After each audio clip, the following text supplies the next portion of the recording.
La prise du pouvoir par l'armée guinéenne le 5 septembre 2021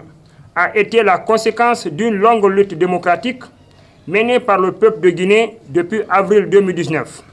contre la confiscation du pouvoir à vie par M. Alpha Condé en violation de la constitution guinéenne de mai 2010. L'avènement au pouvoir du colonel Mamadi Doumbouya le 5 septembre 2021 a soulevé dans le cœur des Guinéens,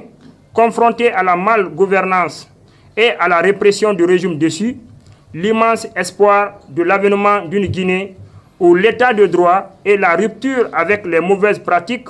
auraient droit de cité. Impressionnés et convaincus par les discours du colonel Doumbouya promettant de remettre la Guinée sur la voie de la démocratie et de l'état de droit, les militants pro-démocratie qui ont, par leur lutte, favorisé la chute de l'ancien président Alpha Condé, sont sortis massivement le 5 septembre 2021, ont salué l'aboutissement de leur combat et acclamé le colonel et ses hommes. Dans cet esprit, la société civile guinéenne, à travers le FNDC, soucieuse de la réussite de la transition, a mené un plaidoyer du 5 au 28 octobre 2021 auprès des chefs d'État et de gouvernement de la CEDEAO et de la communauté internationale en faveur de l'accompagnement de la transition guinéenne. Dans sa mission de sentinelle de la démocratie, de force de veille, d'alerte et de proposition, le FNDC partage avec les autorités de la transition, la CEDEAO, les Nations Unies et l'ensemble de la communauté nationale et internationale son appréciation sur la transition en cours. Ainsi, depuis plusieurs mois, le FNDC ne cesse d'attirer l'attention du CNRD, de l'opinion nationale et internationale sur la détérioration de la situation socio-politique en Guinée. Dans ses différents communiqués, le FNDC, soucieux du retour à l'ordre constitutionnel, de la stabilité, de la paix et de la sécurité en Guinée, fait constamment des propositions pour la réussite de la transition en cours. Le contexte de surveillance du coup d'État sur le plan politique. Le FNDC a salué les actes forts posés par le CNRD quelques jours après sa prise du pouvoir, qui ont positivement contribué à la libération de l'espace civique et politique. Il s'agit de la libération des détenus politiques et d'opinion, le retour des exilés politiques, le recueillement sur les tombes des victimes des violences politiques, la liberté de réunion publique et les séries de rencontres avec les forces vives de la nation. Plus de 7 mois après l'arrivée des militaires au pouvoir, le FNDC note que, malgré les immenses sacrifices humains et matériels consentis par les braves populations guinéennes pour l'avènement de l'état de droit et de la démocratie, ainsi que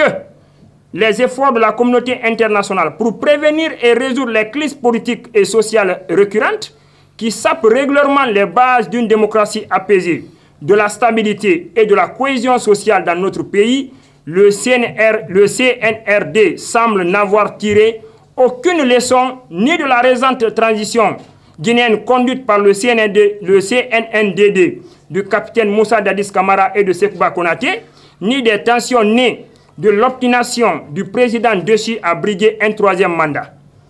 anticonstitutionnel qui ont ébranlé la Guinée. En effet, la rédaction et l'adoption unilatérale de la charte de la transition par le CNRD, l'absence de visibilité sur la durée et le chronogramme de la transition, la gestion solitaire de la transition par le CNRD, l'absence de la liste nominative des membres du CNRD, l'exclusion des forces vives de la nation dans la gestion de la transition, l'absence de cadre formel de dialogue politique entre le CNRD et les forces vives de la nation sous la facilitation de la communauté internationale, la défiance de la junte vis-à-vis de la CEDEAO, l'interdiction de manifestations, les tentatives de musulmans des acteurs politiques et de la société civile, les actes de récupération et de destruction des biens immobiliers supposés appartenir à l'État au mépris des principes de l'État de droit et des droits de l'homme en sont des parfaites illustrations. En outre,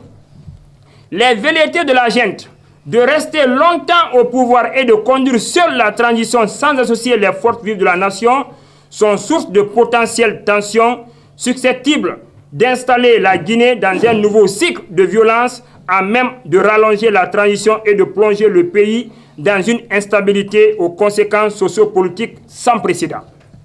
Face aux multiples appels au dialogue et à la concertation des acteurs sociopolitiques et de la communauté internationale sur la conduite de la transition, le CNRD et le gouvernement, plutôt que de répondre à ces appels, tiennent des discours et posent des actes qui frisent l'arrogance et le mépris.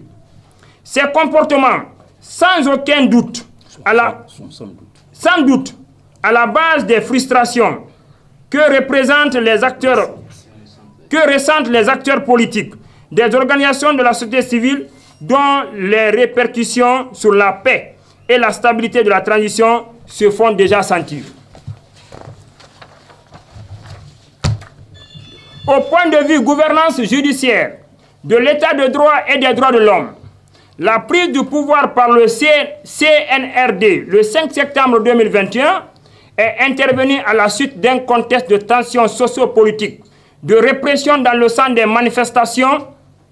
qui ont occasionné de nombreuses pertes en vies humaines, des centaines de blessés, ainsi que des arrestations et des peines de prison pour des manifestants ou des leaders. La répression des manifestations contre le troisième mandat d'Alpha Condé ont ainsi entraîné de graves violations des droits de l'homme. Par ailleurs, l'obsession des autorités à s'accrocher au pouvoir sans légitimité aucune et en dépit de la pression internationale et des sanctions infligées à la Guinée par la CEDEAO a plongé le pays dans une morosité économique caractérisée par une baisse notable des activités du secteur privé, plus particulièrement celle des opérateurs économiques nationaux. L'inflation galopante impacte négativement le pouvoir d'achat des ménages et enrichit le coût de la vie. Enchérit le coût de la vie. Cette situation économique peu reluisante, vécue difficilement par les populations, est un énorme risque de grogne sociale si la Guinée perdure dans la transition. Les incertitudes de la transition et les risques sur la stabilité et la sécurité du pays. Dans un contexte sociopolitique et économique aussi délétère que celui de la Guinée d'aujourd'hui, l'absence de dialogue et de concertation inclusif et constructif entre le CNRD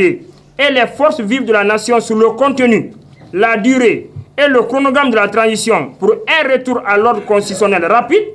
plus de 7 mois après la prise de pouvoir par les armes, présente des risques de soulèvement populaire certains. Ce risque est aisément perceptible à travers la montée progressive de tensions palpables dans les déclarations des principales forces sociales et politiques qui n'excluent pas de recourir à des manifestations pacifiques de rue pour sauver la transition en cours. Ce risque est aussi palpable à travers les actes posés par les militaires au pouvoir qui présentent de plus en plus des signes d'agacement, d'intolérance, d'allergie à la critique.